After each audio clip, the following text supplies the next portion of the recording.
Halo semua, selamat datang di alur cerita film All for Movie. Gimana kabar kalian hari ini?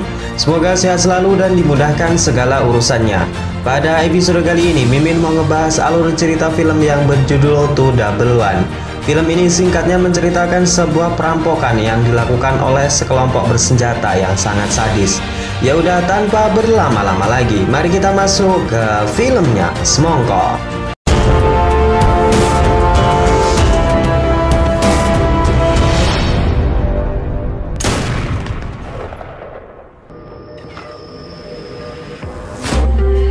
Berlatar di Afghanistan, film dibuka dengan memperlihatkan dua orang sejoli yang sedang melakukan pencucian uang. Si wanita adalah Natalie, sedangkan bosnya bernama Donovan. Selesai mentransfer uang sejumlah jutaan dolar, Natalie dan Donovan berniat kembali ke Amerika. It's done, Mr. Donovan. The money is secure. Beberapa pasukan pengawal anak buah Donovan telah bersiap mengawal bosnya keluar dari Afghanistan dengan keamanan yang sangat ketat. Namun belum saja mereka masuk mobil, sebuah serangan RPG sukses membuat satu mobil pengawal Donovan meledak.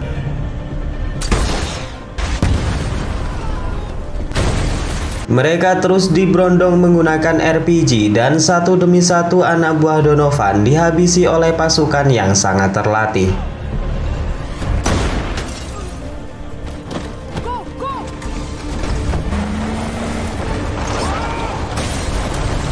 Natalie yang selamat berusaha kabur dan membawa seluruh barang bukti.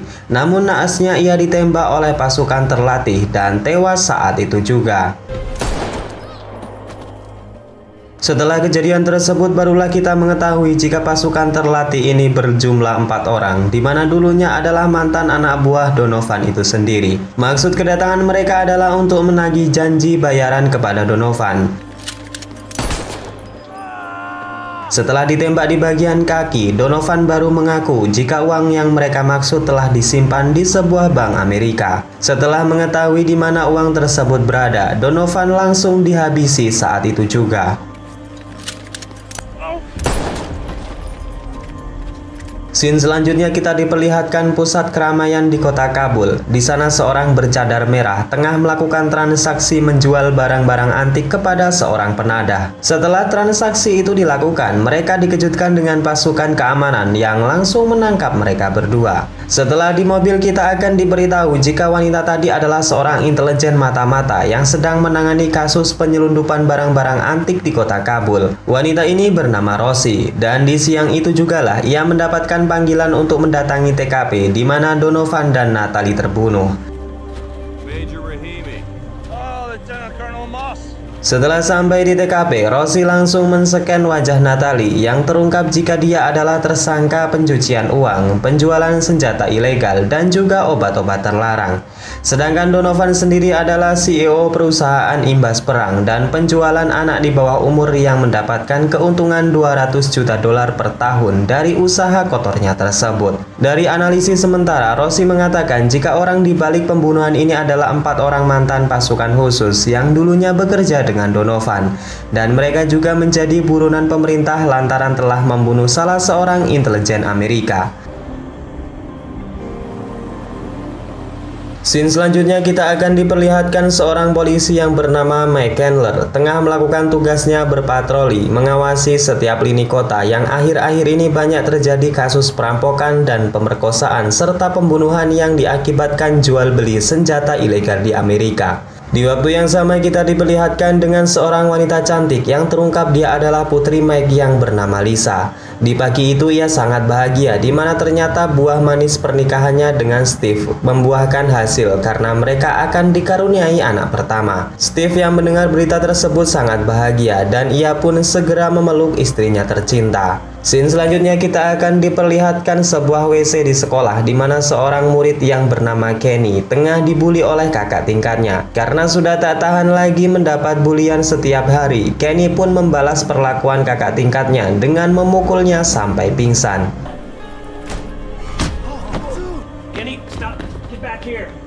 Di waktu yang sama, Rosie yang sudah sampai di Amerika terlihat tengah mendatangi toko senjata yang dimiliki oleh seorang pria yang bernama Fish. Diketahui bahwa Fish ini adalah teman dekat dari keempat tersangka yang telah menjadi buronan CIA. Rosie mengancam kepada Fish jika terbukti senjata yang mereka gunakan berasal dari toko ini, maka otomatis Fish juga dinyatakan sebagai seorang tersangka. Fish yang sudah tidak ada pilihan kemudian memberikan sebuah alamat yang disinyalir menjadi persembunyian bagi keempat buronan tersebut. Buntut dari keributan yang dilakukan oleh Kenny berakibat orang tuanya dipanggil menghadap kepala sekolah. Di sana pihak sekolah menghukum Kenny dengan teguran keras, di mana korban pukulan yang dilakukan Kenny harus dirawat di rumah sakit. Kenny diancam jika ia masih ingin meneruskan studinya, maka ia harus menjalani hukuman membantu polisi berpatroli selama 1 pekan penuh. Scene selanjutnya kita akan diberitahu jika Mike adalah seorang polisi yang sangat disiplin menjalani tugasnya. Namun kendati demikian, ia sangat dibenci oleh putrinya sendiri yaitu Lisa. Hal ini disebabkan karena kekecewaan Lisa terhadap Mike yang selalu sibuk dengan dunia polisi sampai-sampai mengabaikan kesehatan ibunya dan berakibat ibunya meninggal dunia. Dan terlihat di pagi itu Mike kembali bertugas dengan Steve yang tak lain dan tak bukan adalah menantunya sendiri.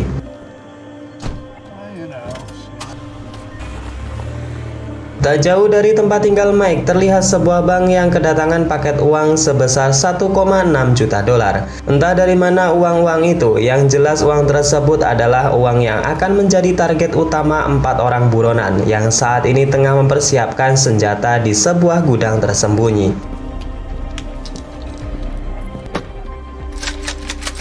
Salah seorang di antara mereka juga saat ini tengah memasang sebuah bom yang diletakkan di kafe yang berada tak jauh dari bank tersebut. Mereka akan meledakkan bom tersebut sebagai pengalihan jika nanti perampokan mereka tidak berjalan mulus. Di waktu yang sama, Kenny dengan diantar ibunya tengah berada di kantor polisi. Di sana Kenny menjalani hukuman pertamanya dan akan bertugas dengan Mike dan juga Steve untuk berpatroli. Kembali keempat buronan yang saat ini telah siap dengan segala amunisi dan rencana perampokan bank yang telah matang. Mereka pun berangkat dengan menggunakan mobil anti peluru dan keyakinan yang penuh.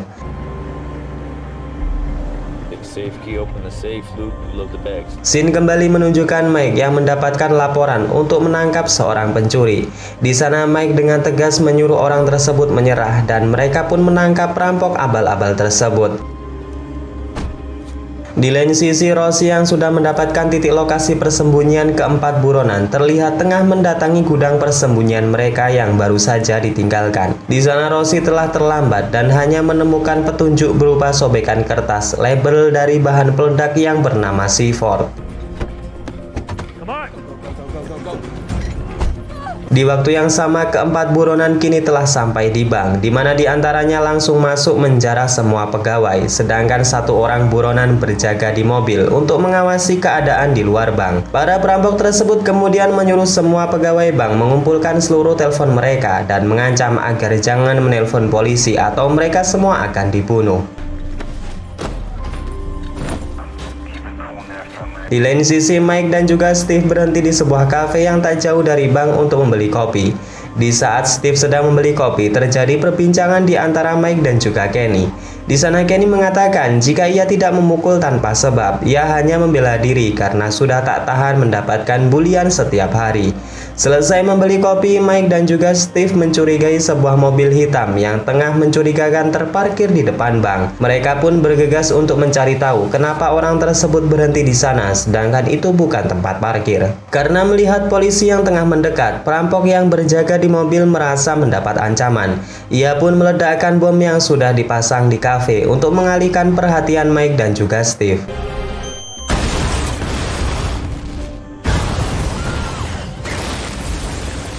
Setelah ledakan tersebut, perampok yang berjaga di mobil berharap jika Steve dan juga Mike menjauh dan menolong korban ledakan. Namun sayangnya Mike tetap fokus untuk mencari tahu siapa orang yang berada di dalam mobil hitam itu.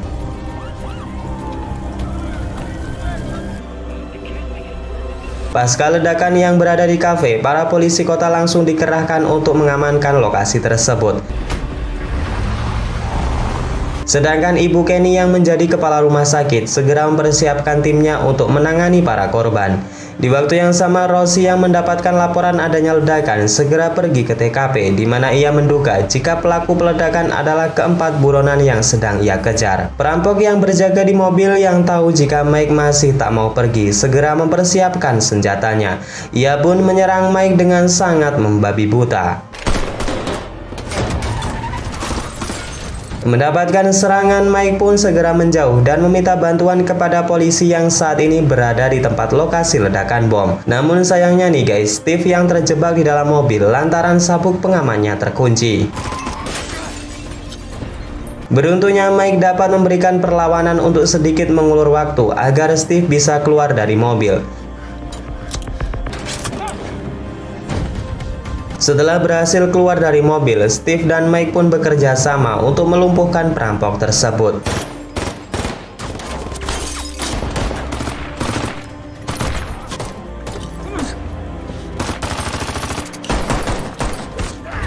Baku tembak berhasil dimenangkan oleh Mike, sedangkan Steve berusaha mengamankan Kenny. Di sana perampok yang telah tertembak di bagian kaki dan tangannya berusaha untuk kabur menggunakan mobil. Namun Mike yang mantan seorang sniper berhasil melumpuhkan perampok tersebut dengan tepat membidik kepalanya menggunakan pistol. Namun naasnya, Steve yang tadi terkena tembakan di bagian kaki mengalami pendarahan hebat.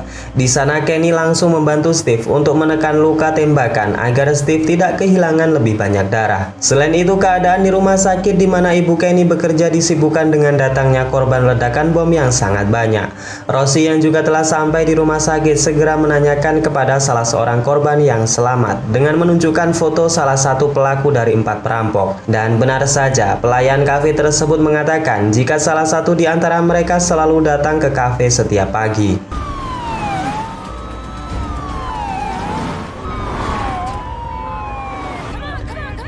Datangnya para polisi kota segera direspon oleh 3 orang perampok yang saat ini berada di dalam bank. Mereka mengeluarkan senjata berat dan bahkan sniper untuk membunuh para polisi.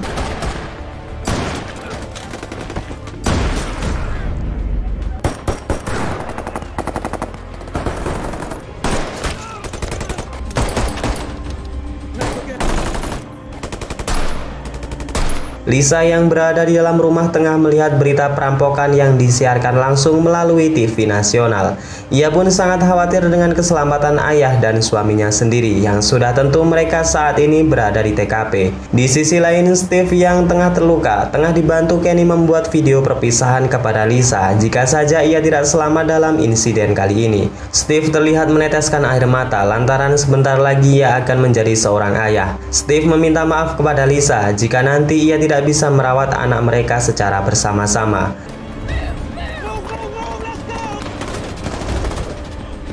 Setelah polisi bantuan datang maju, Mike dan polisi lain segera membawa Steve untuk keluar ke area tersebut.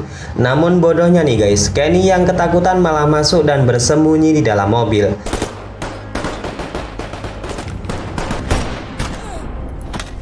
Steve yang sedang sekarat segera dibawa oleh ambulan ke rumah sakit. Namun Mike yang saat ini bersama rekan-rekannya merasa bingung karena Kenny tiba-tiba menghilang. Lisa yang saat ini di rumah menelpon ayahnya. Mike dengan terpaksa meminta maaf kepada Lisa dan mengatakan jika Steve tengah dibawa ke rumah sakit karena mengalami tembakan di bagian pahanya. I'm sorry. Lisa pun segera mendatangi rumah sakit dan menyaksikan suaminya yang tengah dioperasi. Di sana Lisa juga bertemu dengan temannya yang seorang polwan tengah dalam keadaan sekarat. Kenny yang berada di dalam mobil menemukan sebuah baterai yang kemudian ia gunakan untuk mengecas HP-nya. Setelah HP menyala, Kenny pun menelpon ibunya dan mengatakan jika ia saat ini tengah bersembunyi di dalam mobil. Ibu Kenny yang sedang sibuk mengoperasi korban ledakan mengatakan kepada anaknya agar tetap tenang sampai bantuan datang. Rosie yang telah sampai di TKP mencoba bertanya kepada Mike bagaimana situasinya saat itu. Mike mengatakan jika kejadian tersebut berlangsung sangat cepat. Ia juga menyayangkan kedatangan polisi yang terbilang lelet sehingga mengakibatkan menantunya tertembak. Ia pun meluapkan emosinya dengan membantak sang komandan dan rekan-rekannya sendiri. Chandler. And my son! Rosie yang menemui Kapten SWAT mengatakan jika mereka harus berhati-hati dengan para perampok ini. Rosie mengatakan jika mereka adalah pasukan khusus tentara bayaran yang sebelumnya berhasil menghabisi anak buah Donovan yang berjumlah lebih dari 30 tentara. Scene selanjutnya kita akan dibawa masuk ke dalam bank di mana kita bisa melihat dengan santuinya 3 perampok ini. Mereka sudah biasa menghadapi kondisi seperti ini dan mereka sudah sangat terlatih apalagi untuk melawan para polisi yang banyak tidur. Untuk memberi asupan adrenalin, ketua rampok yang bernama John kemudian dengan tanpa alasan apapun menghabisi direktur bank dengan menembak tepat di kepalanya. Sampai larut malam Kenny belum juga ditemukan. Merasa dia adalah tanggung jawabnya, Mike pun dibantu dengan rekannya berusaha mendekat dan mencari di mana Kenny berada. Akhirnya setelah mendekat, Kenny berhasil ditemukan oleh Mike yang saat itu tengah bersembunyi di dalam mobil. Di sana Kenny segera dipeluk oleh Mike yang sedari tadi telah mengkhawatirkannya. Di lain sisi pasukan SWAT dengan persenjataan lengkap bersiap memasuki bank, di mana hal itu segera direspon oleh para perampok dengan membariskan para sandera dan menjadikan mereka sebagai tameng hidup. Para perampok tersebut kemudian menjebak tim SWAT dengan membebaskan salah seorang pegawai bank dengan menaruh bom di saku bajunya. Dan hasilnya pasukan SWAT yang berusaha menyelamatkan ibu tersebut terkena ledakan bom dan membuat badannya hancur lebur. Karena hal tersebut para pasukan SWAT pun langsung marah. Mereka pun menerobos masuk dan terjadilah baku tembak yang sangat seru.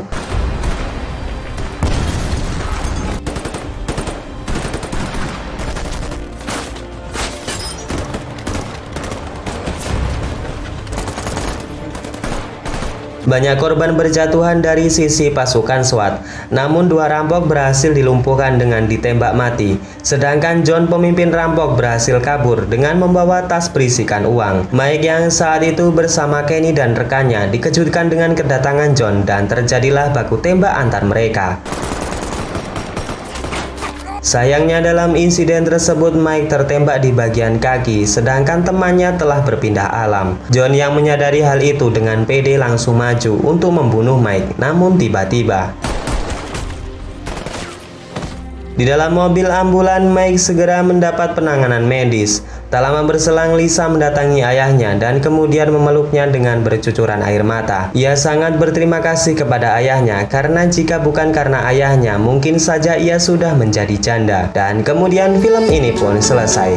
Oke, segitu aja guys alur cerita pada episode kali ini. Semoga kalian suka dan dapat mengisi waktu kosong kalian. Saya Najah undur diri. Wassalamualaikum warahmatullahi wabarakatuh.